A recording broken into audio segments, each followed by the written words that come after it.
Are you working on your author career but struggling to get that first book published? Does the goal of being an author seem too lofty?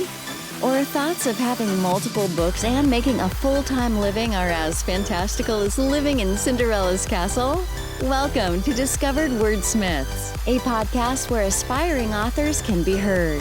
Join Stephen Schneider as he finds and talks to authors you may not know, but authors that have gotten their foot on the author career path. Hear what they've done to get there and where they want to go now.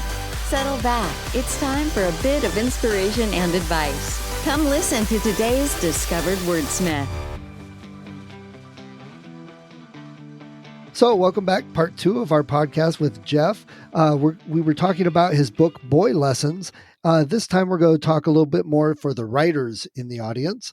So Jeff, this book that you wrote, you are not a full-time author and you don't really have plans to be a full-time author. So what did you learn while writing this book? I learned that it's hard to write a book, and most people I know would say that they have a book in them and they're going to write it someday, or they want to write it. And boy, you really do have to.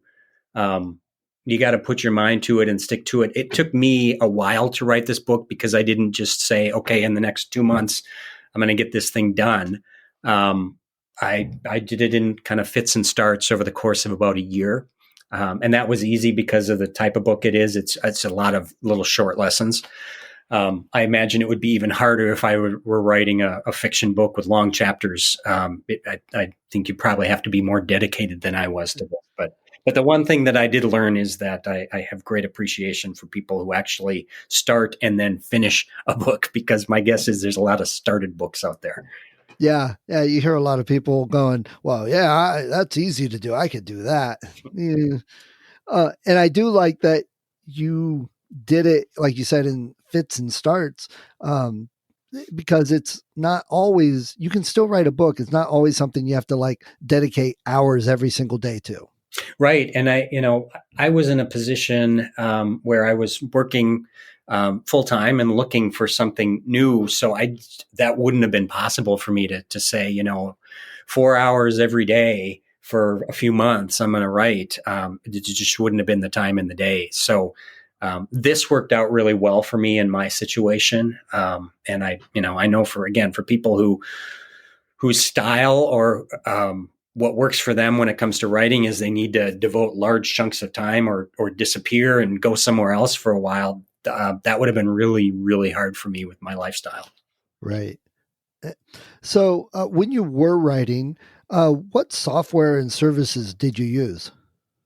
All I used was Google Docs. I put it all on Google Docs and it was just there out on the cloud. So it was always there waiting for me. Did you ever use your phone while you were standing in line somewhere? I didn't. That's not true. When I would have an idea, because this is 55 lessons, and so when I would have an idea about a story to add that I'd forgotten about, or a new lesson that just popped into my head, then I would usually, if I didn't have paper and pen handy, I would usually put it in the audio notes of my iPhone. And if I were in a place where that would be too awkward, then I would just send myself an email. Oh yeah. I know a lot of people that do that too. Heck, I've done that, write an email, or even now I'll send a text message to myself. Yeah. Right. I think I did that a couple times too, because it's even easier. And I did find when I was driving, pre-pandemic, when I was driving every day somewhere multiple times, that usually is my thinking time in the car, my thinking and praying time. So I'm usually talking to myself or talking to God. And I frequently came up with ideas or stories. And so then I would usually just put them in a audio recording. Oh, so you kind of did a little of everything, but you didn't use the audio to like record whole sections and chapters. It was just little snippets. Yep. Yeah, right. And it was usually just an idea. Oh, do you remember this story? Or here's a lesson. Otherwise it was all writing, and my style, my writing, the way I do it is, I don't just sit down and start typing. I have to handwrite an outline, or it just doesn't work for me. So most of my work was in handwriting outlines, and then once that was on paper, it was easy for me to type out what I needed. Okay. Which I know I hear a lot of people with new authors, especially, they seem to think like, oh, I have to do it this way. I have to do what this person did. But you kind of did a little audio, a little hand, a little typing. You didn't get extravagant software, and you still got your book out and available. Yes, yeah, no, it worked. And if somebody would have told me I needed to do it in a drastically different way, I probably wouldn't have gotten it done. I mean, it is whatever. For me, it was, this is what works for me. If I need to write something at work or in politics, that's how I would do it, and that's how I'm effective. So that's just what I did, and it worked. Cool. And what are you doing to market the book? Well, nothing now, because once I started in this new position, it's just there now. But when I started, I put a little bit of money into Facebook. The person who was helping me with Amazon, I gave her a little bit of money to use for Amazon ads. I'll be honest with you, I didn't take it nearly serious enough to know if it worked or not. I have no idea whether I sold more books because of either of those. And the amount of money I put into them was, a few $100. So nothing terribly significant. And then, I have a pretty wide network of my own, having run statewide twice in Minnesota. So at least a certain segment of the population heard from me, through social media. I got like 30,000 followers and a very long email list that went out over time. And that was really the extent of the marketing. Okay. And you've mentioned a little bit, you did some marketing and you've started a new job. And that's our big discussion one to talk about is the transition from other jobs into writing a book and the choices to want to write a book. So I guess let's start with maybe a little bit more of um, your story with that. What you were thinking when you wanted to talk about this. Yeah. So, I mean, for me, I made a major life transition. The biggest professional transition that I've ever made in my life, really. I had spent 20 years in law and politics and government. During my time in politics and government, I was always doing that and something on the business or legal side at the same time. And, just decided 2 years ago, after that final statewide loss, that it was time to just do something different. It was the right time for me to move on from politics, because politics has changed a lot in the last few years, and I just decided I'm going to go this direction, which for me was a nonprofit that served vulnerable people, and it was not easy because. Politics has become so polarizing, even though my history in politics has not been. It just, people shy away from that, and particularly the nonprofit world with a Republican politician. That was pretty difficult for a lot of the organizations that I talked to, and I had several promising opportunities that seemed interesting that just didn't pan out because I either wasn't right for them or they weren't right for me. And pretty much at the last minute, this opportunity came around, and I'm so thankful that the earlier ones didn't work, because this is the best spot I can imagine being. So that is, I mean, I've made a huge transition in my life, and this book happened at the same time. I decided to write the book when I decided to move on from politics and do something different, and it's all come at once, really. And I think for a lot of people, doing anything, our world is not what it was in the 50s. People don't get a job and keep it for their whole lives, their whole career. They get different ones. But I also think people get afraid to do that switch and to go from being a lawyer to writing a book and running a nonprofit to a lot of people, they would probably have palpitations and possibly heart attacks.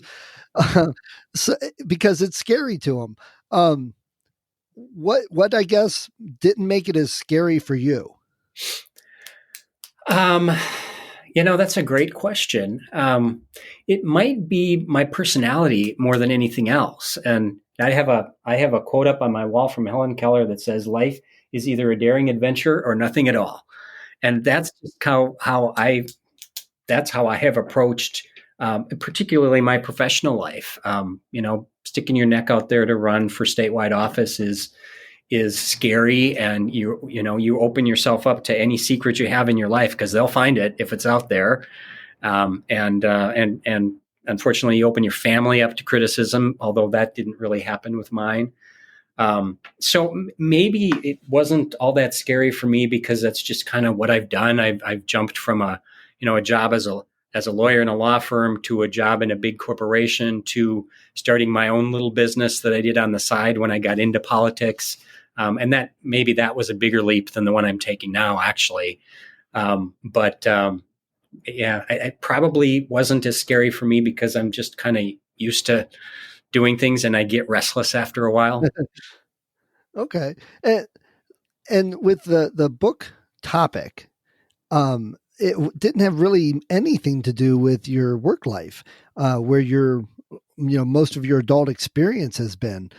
Again, I think a lot of people would have shied away from writing something like that. Do you think you found it harder to write a book that was different from what your life kind of, was it revolved around, or was it, fairly easy? No, it was really easy. And first of all, I have had several people who know me say to me, I was a little shocked. There was nothing political whatsoever in your book. And I did that on purpose because it should apply to everybody. But I mean, honestly, for me, I've been passionate about government politics, and law has been a big part of my life. But raising my kids, I mean, you can understand this is really the most important thing you do, or it's the most important thing I did. And so this topic was probably closer to me than whatever I was doing professionally. So it was easy. And you also said you took a while to write it, but the whole pandemic and everything kind of spurred it a bit, and in transition between different jobs. Do you think if you had stayed a lawyer that you would have written this book? I don't know. I don't know if I would have. I mean, this all came about because, I made a decision with my wife one day that, okay, we're done with this part of my life. I want to do something completely different. And since I was doing that anyway, it seemed like the right time to write a book, because I knew I wouldn't do it if once I started something new, at least not for a long time. So I think the answer is I probably wouldn't have done it if I had decided, well, I'm gonna continue with my little law business and run for reelection as county commissioner, which I probably would have won. That was comfortable, and I probably wouldn't have done it. So I'm glad I made this change because I'm not sure the book would have come out of me otherwise. So, with our whole topic, the transition, the change, it really helped you to become an author and get that book out and push you a bit. Yeah, it absolutely did. Yeah, it did. And I was still working, but because of the pandemic, there probably was a little more time on my hands. I wasn't going to things in the evening like you were pre-pandemic, and especially in those early months when no one was doing anything. So there was more time, and you can only clean so many closets in the house, right? So it that probably lent itself a little bit to getting it done too. Okay. So, this new venture you're on, tell us a little bit more about that. Yeah, well, thank you for asking about that. It's an organization called Can Do Canines. It's based in Minnesota, suburban Minneapolis, and it's just a wonderful organization. We provide trained assistance dogs that are specifically trained for one person, who either has mobility issues or hearing loss or type 1 diabetes, where the dog can actually sense from smell that you're about to have an attack, that your blood sugar is about to drop, so they can alert you to it beforehand. Childhood autism and seizures. And we're actually working with scientists at the University of Minnesota to see if we can train a dog to actually pre-alert a seizure before it happens. If there's a specific scent that comes from someone's breath before they have the seizure, which would be revolutionary and be really cool. And this organization has been around for 31 years, has provided hundreds, close to 1,000 dogs, every one of them free of charge. Probably costs around $25,000 to $30,000 per dog to train it specifically for that person. And we have had many, many generous people allow us over the years to continue to do this without charging anybody. It's an amazing organization, and I'm really excited to be part of it and help it grow and serve more people.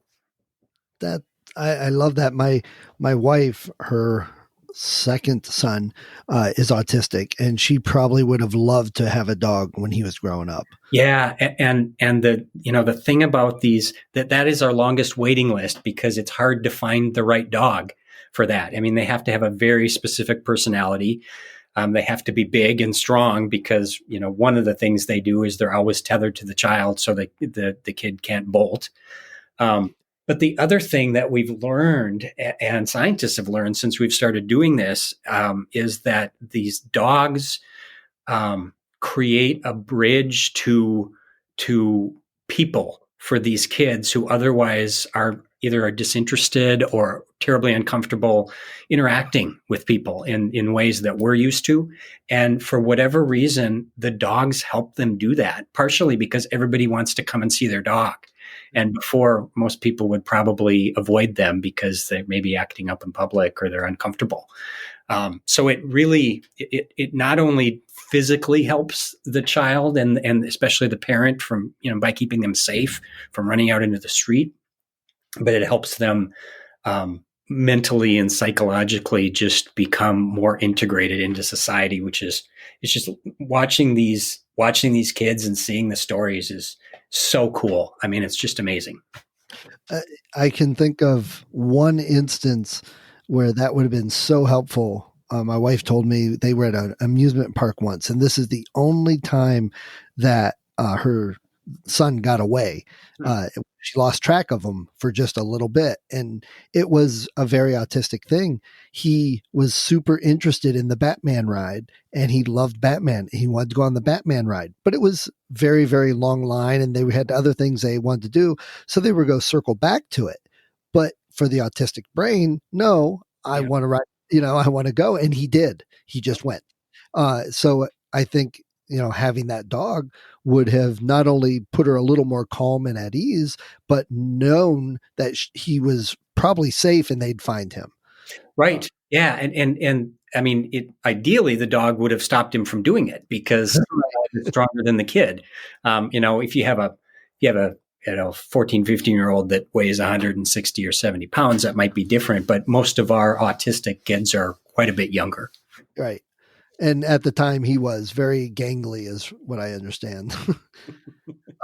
So, I mean, I'm just thinking from the writer aspect, you wrote this book, Boy Lessons, changed your whole life to do it. Now you're doing this thing. I mean, I don't think I could think of a life transition much different than politics and lawyer to nonprofit dog trainer, essentially.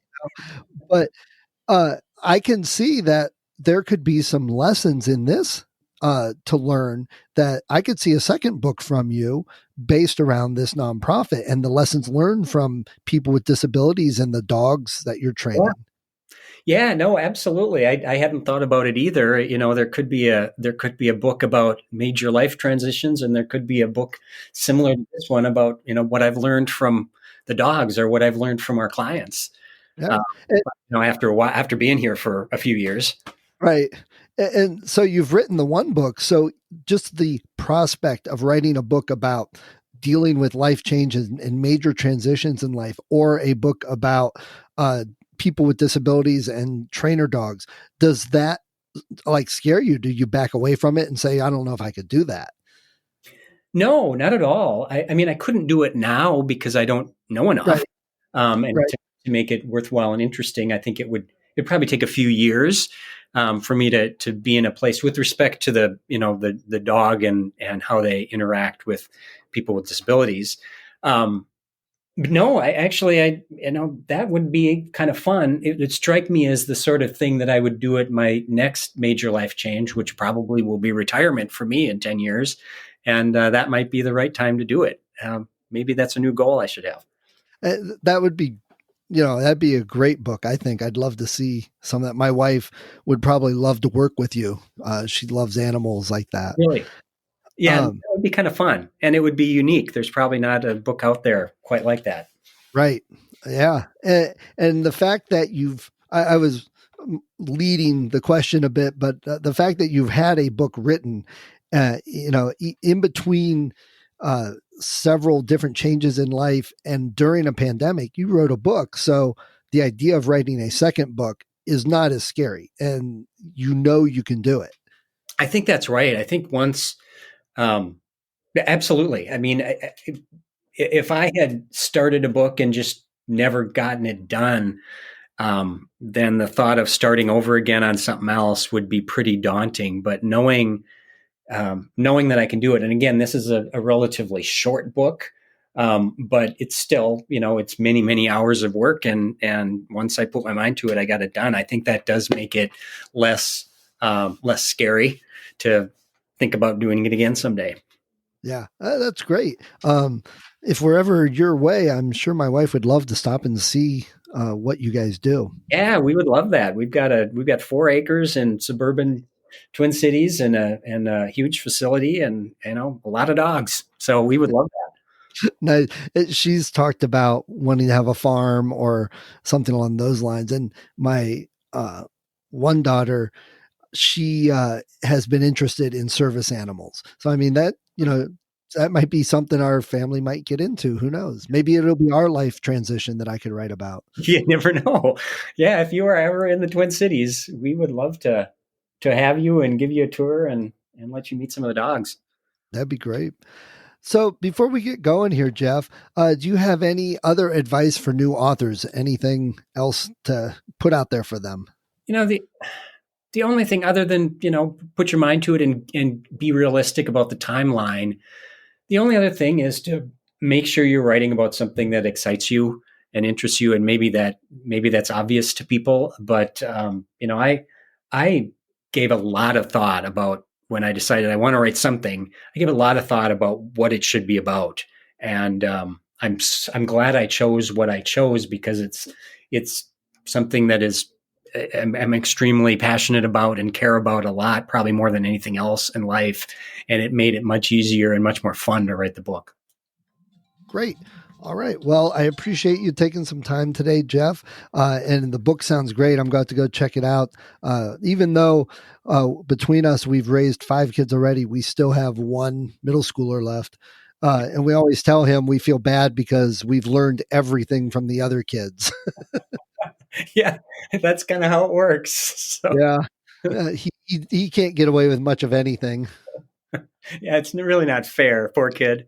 Yeah, no, but he also has a lot of older siblings that help take care of him, and he gets some experiences that they didn't have because of that. Yeah, no, that's true. That's great. So you're going through the whole what do I do next phase for him then?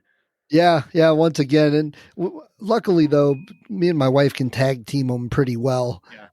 So I mean, it's been different this year because he's doing homeschooling, and he is definitely one that needs to be hands-on and needs to do those types of things. So it's homeschooling's a bit difficult for him, but I'll give him credit. He has really been working hard and trying to do the best he can.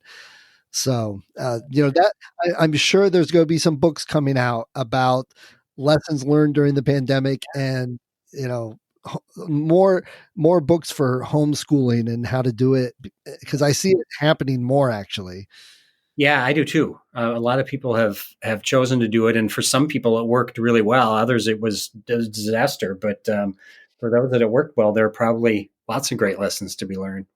Yeah, time of much change. That's right.